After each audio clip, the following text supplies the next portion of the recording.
Hello dear students, welcome to my YouTube channel English mania. आप सभी का स्वागत है। और आज हम लोग इंग्लिश प्रोज को जो एक लेसन है द हॉर्स, उसको स्टार्ट करते हैं और हम लाइन टू लाइन इसमें इसकी मीनिंग की चर्चा करेंगे, इसकी थीम की चर्चा करेंगे। और ये लेसन बहुत इजी है, इसलिए हमने इसको पहले लिया है। और कई उद्देश्य लेने के, इसके स्टार्ट करने के बहुत सारे उद्देश्यों में एक उद्देश्य ये भी है कि इसकी जो राइटर हैं बहुत ही वेल नोन फिगर हैं भारत के, रविन्द्रनाथ टैगोर जी। इन्होंने हमारे देश के नेशनल एंथम को लिखा है, बांग्लादेश के नेशनल एंथम को लिखा है। 1913 में प्रथम भारतीय ये थे, इंडियन थे, जिन्हें नोबेल प्राइज़ उनकी गीतांजलि के लिए मिला। तो बहुत ही वेल नोन फिगर हैं भारत देश के, दुनिया के। तो इनको गुरुदेव भी कहा जाता है। कलकत्ता में इनका जन्म हुआ था। तो इन्होंने बहुत सारी स्टोरीज लिखी, नॉवेल्स लिखे, पोएम्स लिखे, जिसकी वजह से इनको लोग दुनिया में जाना जाता है लिटरेचर में। तो उन्हीं के द्वारा एक स्टोरी है और ये बहुत ही एक डिवाइन स्टोरी है। आप इसको पढ़ेंगे तो आपको बहुत ही ईजी लैंग्वेज में बहुत ही हाई थीम को इसमें बताया गया है। तो ये तो जनरल परिचय था आपका रविन्द्रनाथ टैगोर जी का। और स्टोरी स्टार्ट करने से पहले थोड़ा देख लेते हैं कि द हॉर्स की थीम क्या है। कि द हॉर्स के माध्यम से जो राइटर हैं रविन्द्रनाथ टैगोर जी, वो ये बताना चाहते हैं कि इंसान बहुत चालाक होता है। वो अपने हित के लिए, अपने लाभ के लिए वो इवन ईश्वर को भी जो है बेवकूफ़ बना देता है। तो उसकी नज़र में सिर्फ चतुराई और चालाकी ही है, उसे किसी मॉरल से, किसी प्रकार की इमोशन से कोई फीलिंग उसको मतलब नहीं है। वो अपने हित के लिए, अपने लाभ के लिए हर किसी को कैप्टिव बना सकता है, हर किसी को बेवकूफ़ बना सकता है। तो ये जो द हॉर्स स्टोरी है, आप इसको पढ़ेंगे तो बहुत ही मज़ा आएगा। आप इसको सीरियसली पढ़िए और इन्जॉय कीजिए हमारे साथ। ओके, तो हम लोग इस स्टोरी को स्टार्ट करते हैं। तो स्टोरी को स्टार्ट करते हैं लाइन टू लाइन। तो इसमें सबसे पहले the work of creating the universe was nearly over, यानी the work of creating the universe. तो यहाँ पर क्या है कि गॉड हैं, गॉड ने पूरे यूनिवर्स का निर्माण किया हुआ है, निर्माण कर रहे हैं। और वही कह रहा है the work of creating the universe, universe को क्रिएट करने का जो काम था, वर्क था, वाज नियरली ओवर, यानी ओवर होने वाला था। व्हेन ये new idea struck the creator's mind, तभी एक नया आइडिया स्ट्रक मीन्स आया या उलझा या एक कौंधा the creator's mind. Creator's mind यानी क्रिएटर के दिमाग में, यानी ईश्वर के दिमाग में। जब ब्रह्मांड के निर्माण का काम पूरा होने वाला था, तभी ईश्वर के दिमाग में एक नया आइडिया आया। He summoned an assistant, he means उन्होंने, समन्ड मीन्स बुलाया, ईश्वर ने बुलाया एन असिस्टेंट, अपने असिस्टेंट को, एंड सेड, और कहा, bring me some more materials, bring me, मेरे लिए ले करके आओ, सम मोर मटेरियल्स, कुछ अधिक मटेरियल, कुछ और भी मटेरियल लेकर के आइए मेरे लिए। I shall make a new species of animal, मैं एनिमल की एक नई स्पेसीज़ बनाऊंगा, यानी एनिमल की यानी जानवरों की एक नई जाति बनाऊंगा। द असिस्टेंट नेल्ट डाउन, जो असिस्टेंट था उनका, हेल्पर था, वो नेल्ट डाउन यानी झुक गया नीचे एंड रिप्लाइड, और उत्तर दिया, फादर, पिता, व्हेन, जब, under the creative zeal, under the creative zeal यानी जो निर्माण करने की जो आपकी उत्साह थी, उसके अंतर्गत, you made elephants and whales, आपने एलिफेंट्स को बनाया, वेल्स को बनाया, लायंस को बनाया, पाइथन्स को बनाया, लायंस मतलब शेर को बनाया, पाइथन्स यानी अजगर को बनाया। यू बेयरली थाट, आपने मुश्किल से सोचा, of the quantity of substance, the cost, आपने उन जो है निर्माण की जाने वाली सामग्री की मात्रा के बारे में बहुत ही कम सोचा आपने, द कॉस्ट की, उनको बनाने में कितना लगता है। यानी उस असिस्टेंट ने कहा कि आपने एलिफेंट्स, वेल जानते हैं दुनिया की सबसे बड़ी एनिमल है, पृथ्वी पर पाई जाने वाली सबसे बड़ी एनिमल आपको वेल ही है। एलिफेंट भी उसी में से आता है, लायंस, टाइगर, इन सब बनाने में बहुत सारा मटेरियल लगता है। तो वही कह रहा है कि आपने इन सब का निर्माण जब किया तो आपने मटेरियल्स का ध्यान नहीं रखा। लिटिल इज़ लेफ्ट, बहुत थोड़ा ही बचा है, ऑफ द हैवियर, जो भारी चीज़ें थी, जो हैवी चीज़ें थी, उनमें बहुत कम चीज़ें ही बची हैं, एंड हार्डर, और जो कठोर चीज़ें थी उनमें बहुत कम चीज़ें बची, stuff. But the lighter there is still enough in store, लेकिन जो हल्की चीज़ें थी, हल्की चीज़ें जो थी वो अभी भी स्टोर में पर्याप्त मात्रा में अभी भी हैं। तो यहाँ असिस्टेंट को बता रहा है कि आपने बड़ी बड़ी चीज़ों का निर्माण कर दिया, हैवी चीज़ों का निर्माण कर दिया, इसलिए हैवी जो मटेरियल्स थे आपके स्टोर के, अपने स्टोर के, वो लगभग में ख़त्म हो गए हैं, और जो हल्के मटेरियल्स थे वही अब हमारे स्टोर में बचे हैं। The creator reflected a moment, creator ने जो है एक पल के लिए सोचा, वेल ठीक है, bring me what ever you have, जो भी आपके पास है उसको ले आओ मेरे पास। दिस टाइम, इस समय, the creator took care to employ only a little of the harder materials, इस प्रकार से दिस टाइम, इस समय, द क्रिएटर निर्माणकर्ता ने टुक केयर ध्यान दिया, टू एम्प्लॉय लगाने का, only a little of the harder materials, भारी धातुओं को, भारी चीज़ों को लगाने में बहुत ही जो है ध्यान दिया, यानी भारी चीज़ों को बहुत कम लगाया। To the new animal he made, नई चीज़ को बनाने, नई एनिमल को बनाने में, he gave neither horns nor claws, उन्होंने दिया, नाइदर में ना तो हॉर्न, ना तो सींग दिए, ना ही क्लॉज दिए, ना ही पंजे दिए। ही गेव इट टीथ, उन्होंने इसको क्या दिया, टीथ दिया, दांत दिए। That chew but not bite, जो चबा तो सकता था लेकिन काट नहीं सकता था। The energy he gave it, energy जो ऊर्जा थी, ही गेव इट, जिसको उन्होंने दिया था, इट वॉज एनफ, ये पर्याप्त थी, to make it useful in the battle field, जो ऊर्जा थी उसका उपयोग जो है बैटल फील्ड में, युद्ध के मैदान में किया जा सकता था।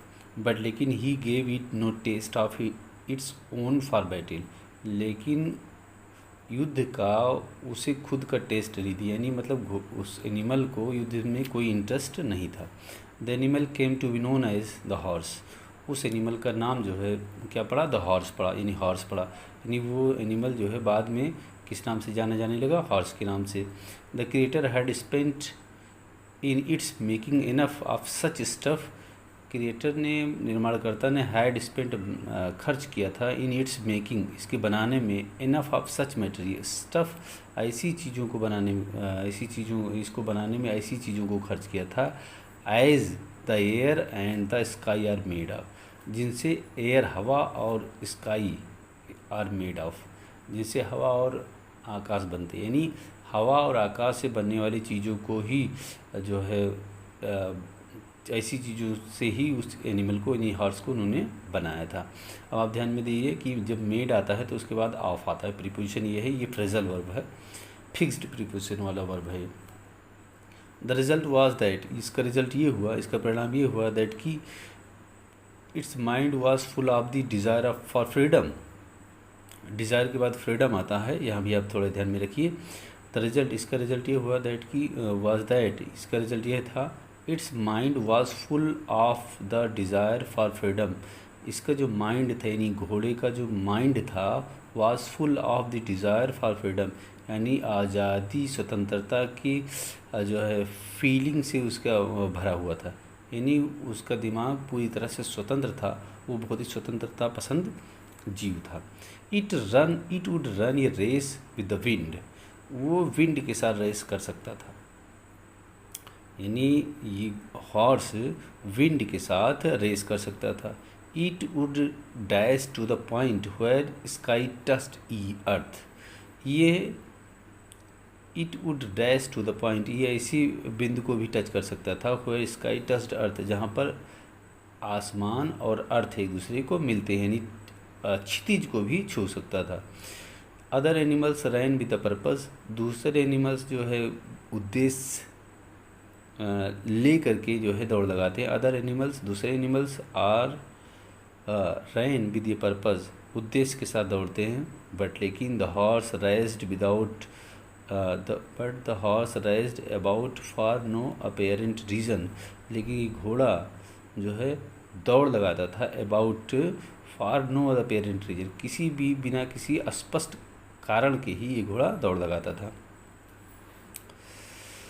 As though it were eager to fly away from its own self, यद्यपि ये ईगर था, इच्छुक था, टू फ्लाई अवे, उड़ जाने के इच्छुक था, from his it's own self, अपने खुद से, यानी ये खुद ही उड़ जाने का ही इच्छुक था। वाइज मैन से, जो बुद्धिमान लोग थे, sorry, it did not fight, लेकिन ये लड़ता नहीं था। It did not pounce on A pray, ये किसी पाउंस नहीं करता था ऑन ए प्रे, यानी प्रे पर, शिकार पर उछलता नहीं, शिकार को पर झपट्टा नहीं मारता था। But loved only to run and to run, सिर्फ इसे जो है रन एंड टू रन से ही प्रेम था, यानी केवल दौड़ता और दौड़ता ही रहता था, यानी दौड़ने से ही उसे प्रेम था। वाइज मेन से, बुद्धिमान लोग कहते थे, दैट की सच ये थिंग हैपन्स, ये चीज़ तभी होता है, यानी दौड़ने की हैबिट तभी होती है, when you have too much of the wind and sky stuff in you, जब आपके अंदर विंड और स्काई, यानी विंड और स्काई की मात्रा आपके अंदर ज़्यादा होती है, यानी इन चीज़ें, ऐसी चीज़ें, उड़ने वाली चीज़ें, मटेरियल से आपका शरीर अगर बना होता है तो आप में उड़ने और दौड़ लगाने की क्षमता ज़्यादा होती है। द क्रिएटर वॉज डिलाइट, जो क्रिएटर था यानी गॉड थे, वॉज डिलाइट, वो बहुत खुश थे, विद हिज ओन वर्क, अपने कार्य से। टू सम एनिमल्स, कुछ एनिमल्स को, he give forests to live in, उन्होंने कुछ एनिमल्स को जो है फॉरेस्ट दिया था रहने के लिए। टू सम, कुछ को ही गेव डेंस, कुछ को जो है डेंस दिया था, यानी गुफाएं दी थी रहने के लिए।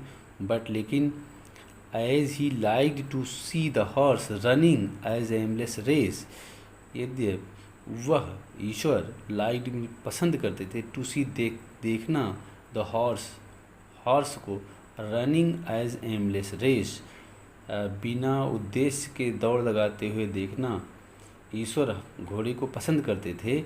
ही assigned to it an open field, उन्होंने उसे जो है घोड़े को ओपन फील्ड में रहने के लिए दे दिया, यानी उसे रहने के लिए घर नहीं दिया, उसके लिए तो पूरा जहाँ ही पड़ा था रहने के लिए।